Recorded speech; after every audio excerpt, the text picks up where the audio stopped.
Je lis du livre de Luc chapitre 10, les versets 10 à 12, ce qui suit.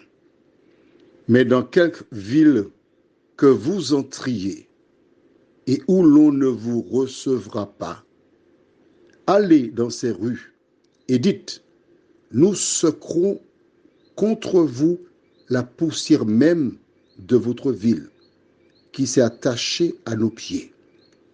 Sachez cependant que le royaume de Dieu s'est approché. Je vous dis qu'en ce jour, Sodome sera traitée moins rigoureusement que cette ville-là. Notre thème, c'est rejeter. Prions. Notre Seigneur et notre Dieu, toujours dans la description de la mission des disciples, Jésus leur donne déjà un élément très important, l'attitude des villes. Donne-nous, Seigneur, d'analyser, de voir, de comprendre et d'organiser nos vies en conséquence, nous t'en prions. Au nom de Jésus et pour ta gloire éternelle. Amen. Nous avons vu que les disciples envoyés par Jésus doivent apporter la paix, offrir la paix, demander la paix pour la maison qui les reçoit. Ensuite, la deuxième chose, c'est d'annoncer aux gens que le royaume des cieux ou de Dieu s'est approché, de guérir les malades.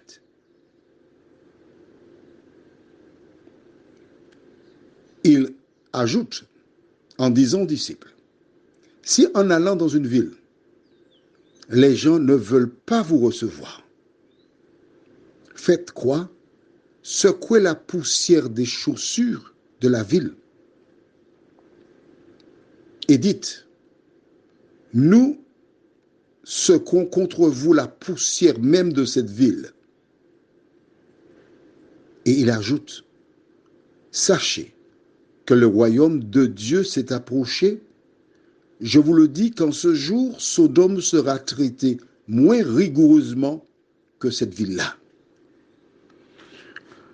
On a entendu parler de ce qui se passait à Sodome. C'était la violence, c'était la méchanceté, c'était encore beaucoup de choses.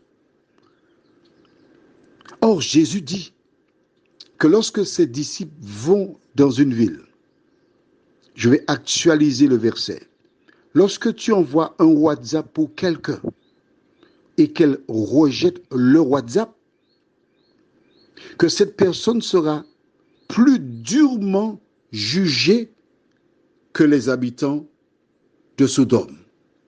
Pourquoi?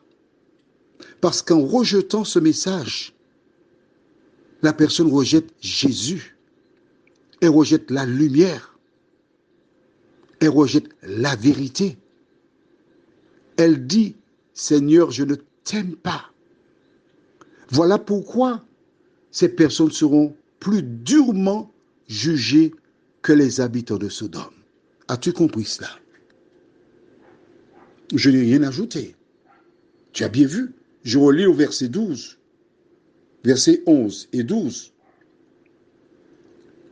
Nous secouons contre vous la poussière même de votre ville qui est attachée à nos pieds. Sachez cependant que le royaume de Dieu s'est approché. Je vous dis qu'en ce jour, Sodome sera traité moins rigoureusement que cette ville-là. Pourquoi? Parce que les habitants ont rejeté le royaume de Dieu qui s'est approché. Le royaume de Dieu, c'est Jésus de Nazareth. Quand tu reçois les WhatsApp, il est question de Jésus de Nazareth. Tout tourne autour de Jésus de Nazareth. La question est, que fais-tu de Jésus de Nazareth? Prions. Notre Seigneur et notre Dieu, nos âmes te louent et te bénissent pour ce privilège que nous avons en ce soir de prendre connaissance que toutes les fois que nous rejetons Jésus, nous serons plus durement jugés que les habitants de Sodome. Merci pour cette révélation. Merci pour ta parole. Aide-nous à nous en nourrir chaque jour, car l'homme ne vit pas de paix seulement, mais de toute parole qui sort de la bouche de Dieu. Merci pour cette grâce, nous t'en prions. Au nom de Jésus, pour ta gloire éternelle. Amen. Je te souhaite une bonne nuit.